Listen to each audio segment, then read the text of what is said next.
Steve Morgan here, Australian Bass Tournaments. We have got out of the crapping down rain with the winner of the 2023 Daiwa BREAM Series Grand Final, Mark Crompton. Cromo, I know it's only been an hour or two, but has it sunk in yet? Nah. Nah, might tonight, might tomorrow morning with the massive hangover too. So, yeah, stoked. I noticed you were. We took a few photos outside of you sitting in your new Alloy Craft Mercury-powered boat.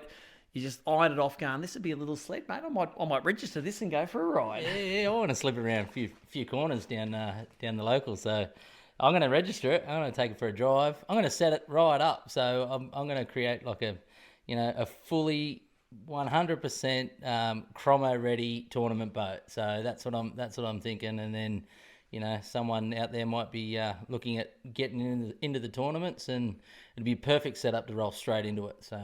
BREAM Grand Final winner's stamp of approval. Bang. Bang. Yeah, yeah, that's it. Well, we've all got a bit of an idea that you made a long run up into the Mile River and Lake system up there, but now's the time to go into some detail about where you fished and what you did and how the whole thing played out. So let's start a long way back at the pre-fish. You took some time to explore the whole length of the system and identify areas where you think you were going to catch some great fish. Yeah, look, I told a little bit of a fib, to be brutally honest, when we were talking in, and I suppose we're playing a chess game, right? But back when we were talking on the interview, you asked if I'd pre-fished much. I hadn't really done an individual pre-fish day, but when I come back from the Gold Coast, I stopped in at Mile Lakes for a couple of days. Now, that was a fair while back, so I knew that things would really change, but I stopped in there to get myself familiar. Yep. Did a run back and forth to see what it'd take to go to the start line and back, how long, how many litres, what I'd need to do. Just did a few calculations, but then when I was there, man, the first cast in the entire system, 42, 43 fork. Wow. And Biggin. I went, it was, this is the land of the giants. And then, mate, first day, caught a stack of fish. This is winter. Yep. Rung Shauno and said, mate, you got to come down, catch up, mate. You got to chuck a sickie and come and have a fish on these things. We both caught 5.5 kilo each. Yep. 100 fish a day. Like, it was insane. And I'm just like, I can bang them now because it's great fun and just really enjoyed it. And I went home to Danny and I said, listen, I know I'm 100% certain if I can go up there and I'm getting them on, Duros or prawn imitation, I can win it. I'm not uncertain I can do it. So I was really, really I've never, ever been as confident going into a tournament in my entire life. I just didn't even remotely think that I couldn't do it this weekend.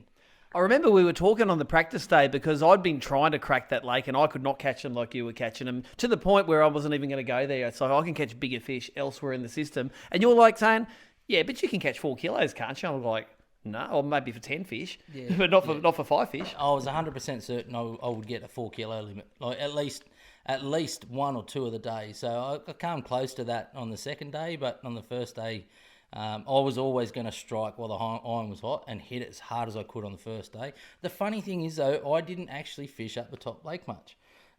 Pre-fish day taught me that they had shifted from that and, went to the second, I think it's 2 Mile Lake. And they were just hounded up in there. And that was sort of the zone that I thought would play a good part, and then I could bounce back up. Maybe I hadn't found them right up in the top lake. I probably spent a total of about 20 minutes in the top lake. Truth be told, day one, I stumbled across when I got stuck at the punt because the flashing light was on. I got to stop, and I'm like, so I grab a rod, have a cast, 800 grammer. I'm like, look down at my sounder, and it was just stacked. Yep. And I'm like, man, righto, next cast, 700 gram, and it was just on. So, and I'd even forgot to put the camera on. Hadn't even put the camera on at that stage, and I think I got most of my bag, and then went round to another cup, turned the camera on, went round to another cup, and it was just on. It was a good day. It was just, like you say, when it works, it really works. Like, nothing goes wrong. So that's exactly what happened, and I've just had that feeling in my heart the entire time ever since Kaimi passed away and we were at his house and I'm with a couple of mates. I'm just like, I'm not uncertain we can do it. It can be done. It can be done. Yeah. Take us through what baits and tackle did the damage on that first day. Then you pulled up at the ferry, and what did you pick up? So very first day, very first cast was actually this one. It was the Hurricane. It was the naughty sprat on the Daiwa jig head. Yep. That's a perfect combination. That's a 1/20th. You cannot pull the thing off. Like, you know, Like you that? really got. Well, I mean, geez, I was giving it a fair crack, but the hook keeper on the new, that's the best. It's the best little scenario. No glue, none of that sort of crap. So that's what I started with. Yep. Caught a couple of fish straight away. Was easy. I noticed instantly though there's rocks there. So I normally run a combination. I'll either run. I like the sprats because they float upright, but if they hit rocks, they make a bit of noise. If there's rock on the bottom, I'm using that. If there's weed on the bottom, I'm using the Duros.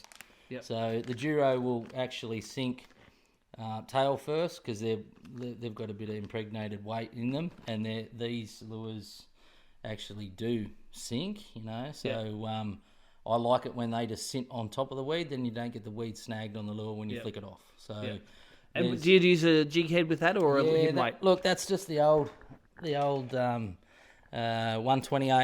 TT. I think we're in process of getting our new jig heads sort of sorted, and you'll see those from Daiwa coming soon. But in the meantime, that's what I've had to use, and that's on like a 1/0. I don't go small on hooks. I try and jam it into the side of their mouths as hard as I can, and I'm not scared to use the bigger hook.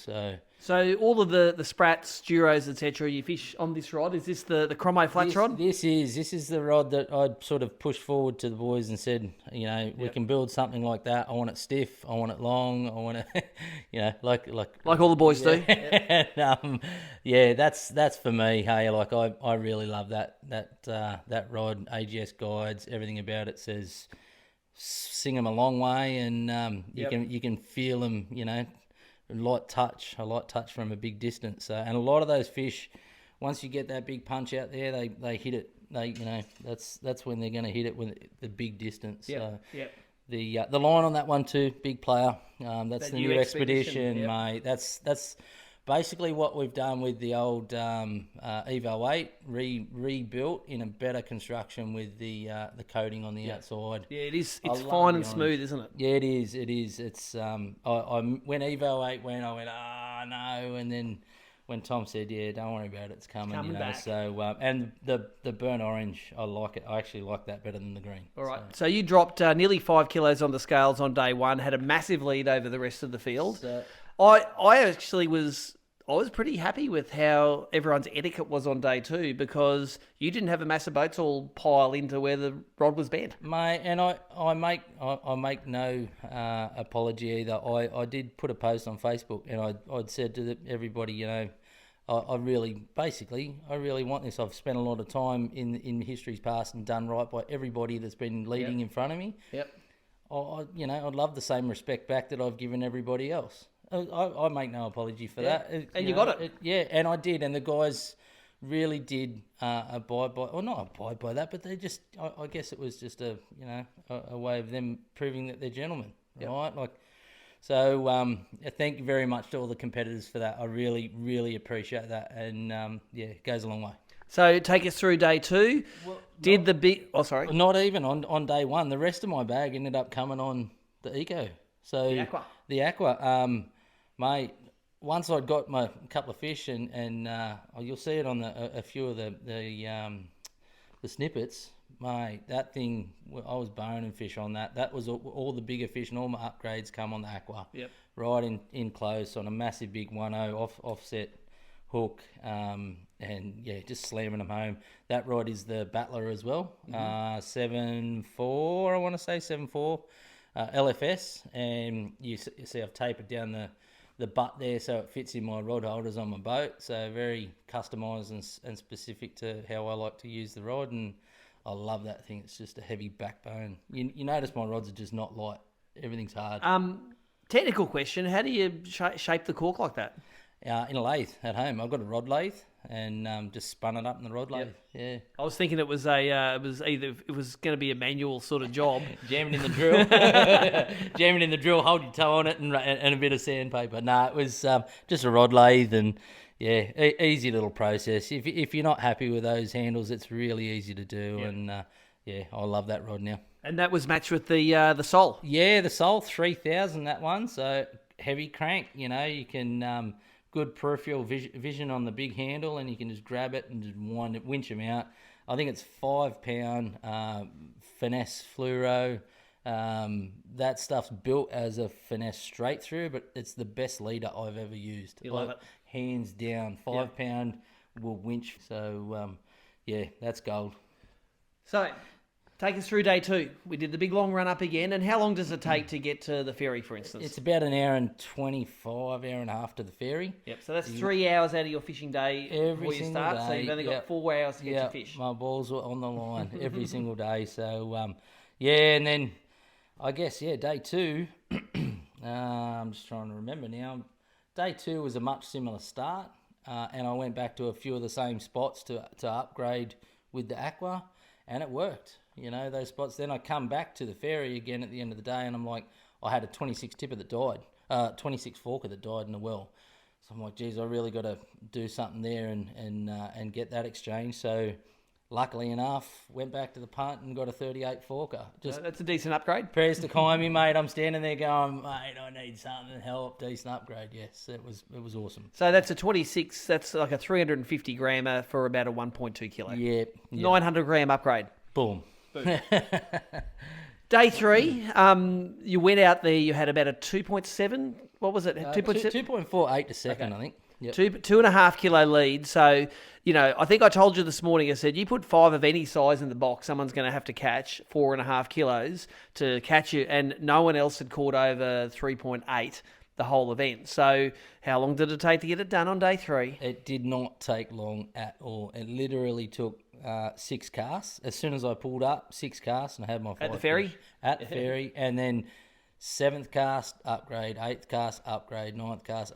Must have been, there was a stack of casts and a stack of fish instantly. Yep. And it was like, well, that's sick. And then it goes into your mind focus, what if the boat stuffs up on the way home or something like that. So I was more worried about getting those fish on the scales than anything today. That was the only thing that, I was mostly paranoid about. When you came to the scales finally, you needed 290 grams to take it, and one 26 centimetre tip length fish weighs about 300 grams. Yeah. So basically, you sort of won it on your first cast this morning. Pretty well, yeah, it turns out. I guess, I did a lot of that this weekend, trying to judge, weights, and I didn't take a snap of the weight curve, right, and I probably should have, but, there was a lot of double guessing. Yep. Let's go through day 3 coming back. I know that there was a little bit more company coming back down the river. I saw a Congo line of about 5 or 6 boats coming down when I'm fishing there. A couple of guys I think we're putting in a bit of groundwork maybe for next time we come to port. Yeah, there were a couple of guys that come up around where we were and simply moved straight away as soon as, you sort of come back in the area. Oh, yeah, no worries. We're just keen to come down and have a look. Yep. And, thanks to those guys. Gentlemen all round. Everyone was. So, and a couple of things had changed with how I was fishing the punt and the other lure for instance, the new Daiwa. We got these in the pack from Taka. Yeah, at the briefing. At the briefing. Tell us what they're called and how they work. I think they're I can't remember exactly what they've called them. The skinny tail, the long tail, I'm going to call them the sea tail. Call them the bait junkie. The bait junkie, that's what they are. So Tom's developed these ones, and they're so that we can run a lure that will sink more like what we're trying to do with the old Duro style, so that it'll fantail a little bit better. And they were boning them. So a non-boater had caught, Ryan had caught fish on it, and I was like, well, I'm going to have a cast with that, and hooked a couple of fish on that one today, so that was handy. And then the surface, the old, the ever faithful bent minnow. The peach face bent minnow, that got a run today, did it? Got a run today, yeah. The 7'2", in the SK range. That rod again, the sole. That's a perfect balance. That thing is a surface. Yep. A surface animal. So I've been running that for quite a while now. I think I posted that I was going to do a review on it, and I haven't yet, and it's given me I've given it some good time now, so I'll probably do something so that I can, explain to everybody why I love that rod so much. Yep. Little bit of an aside, when we talk a Duro, it's the old Duro firebait you're talking about. Tell us the story about how Kymie hoarded those things, and how many of those did you find when you were going through his stuff? You know what? He's got boxes of them. The funny thing is, have a look at that. Look, these are different Duros from different ages, different times. Basically, China would send them out and stuff one up, and you'd get a new colour, and it's a different colour now, you know. So over the years, we've collected all the different. Look, you look at this thing in here. These are all the different, either Different colours of Duros one or colour? different colours of one colour, different ones that we, you know. And every time I go through this box, and I'll try and find which one's actually working at the time. So, you know, there's a lot of history, mate. It was the first lure Kymie ever caught a bream on. Yep. Mate, I'd be happy if it's the last lure I ever use. You know, But spill the beans. How many packs did he have stashed away? Oh, mate, boxes. I would not know. Like, he would always go, "Have you got 5 packs, man? You got 5 packs?" And we sneak into his garage, and he's got loads of the bloody things. He's like a bank of Duros. So, So the market price of Duros is going down there because they're not as rare. yeah, well, they're rare, all right, because they're all stashed in his garage. So until, you know, they might pass some my way, but, you know, until that happens, no, the price is still high. Yeah. Well, mate, it was a special win for you in honour of a great mate, and it was great to have your family there to support you. I noticed that everyone stayed in the pouring rain to congratulate you. Yeah. I think that was a just rewards for all the effort you put into the sport over the years. I truly noticed that too, and I appreciate every single one of them. Like, there's not one man there that I have a gripe with, and there's not one man there at any of the events that you know. I've done a lot of sports over the years, and you always find there's a bit of a ratio of people that you don't get on with. Yep. I just do not find that in the fishing. I just, you know, I'm so thankful for the community and everybody's support, and I really enjoy it immensely, and so did my family. So, anyone that you want to thank on this video before we wrap it up? Yeah, look, you know, a couple of sponsors I'd really like to thank. Obviously, my wife and son first, which I've profusely thanked over. They got a good run. They got a good run already, but yeah, look, a few sponsors. So Daiwa are obviously one of my key. You know, all of my gear is predominantly Daiwa. You know, I don't lie about what I use. The guys at Daiwa have always said to me, you know, we want the truth told all the time. So if there's a lure that I use that I like to use, I'll use whatever I like, right? And I'll tell the truth about it every time. But all my terminal tackle, rods, reels, everything is all Daiwa. It's the best stuff that there is available, and I'm so thankful for all the support from Daiwa. Obviously, Power Pole, you know, the products speak for themselves. Yep. You guys have all been lucky enough to be able to get your moves on your boats. Ours are on. Yours are on. Mine is up at Manning River Marine at the moment, so I'm going to pick that up when I pick up my new boat. And that will be on my boat instantly.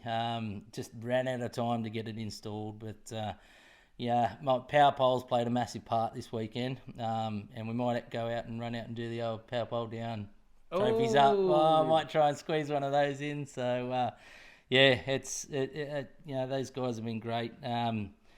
Who else is there? Adam at fishing.com. He's been great. He's been a really good supporter. Makes everything work whenever he can. You know, I love him to death, and I appreciate everything that he does for everybody, not just me, for everyone. I'm getting tackle to everyone. Yeah. You know, make sure they're stocked. Yep. Yeah, mate. He goes above and beyond every single time. So if you need tackle and you can't get it anywhere, I guarantee that Adam will get you sorted, or he'll tell you why you can't get it. So. Yeah. Yeah, awesome. Adam, and yeah, I think that's about it. You know, it's about the much of it. Obviously, my family and friends, my close community of friends have all spoke. We've all spoken, and I've thanked every single one of those. They all have jumped on and said, you know, congrats. Well, there's only one more thing to do, mate. Show us the stubby there. Yeah, who's on it? That's the stubby holder. Lynette had a stack of them made up for swap around for Kymie's nice bream farewell. Nice bream. It didn't matter what fish you caught. Nice bream, and that was on my boat the entire time with my chocky milk in it, and then at the end of the day the VB in it. So yeah, love you, mate. Thanks very much. He always got every day a bit of a tap. There you go, mate. You know, so Well, time to Yes, let the celebrations begin, eh? most definitely. Yep, for sure. Cheers. Grand final champ. Thanks, mate.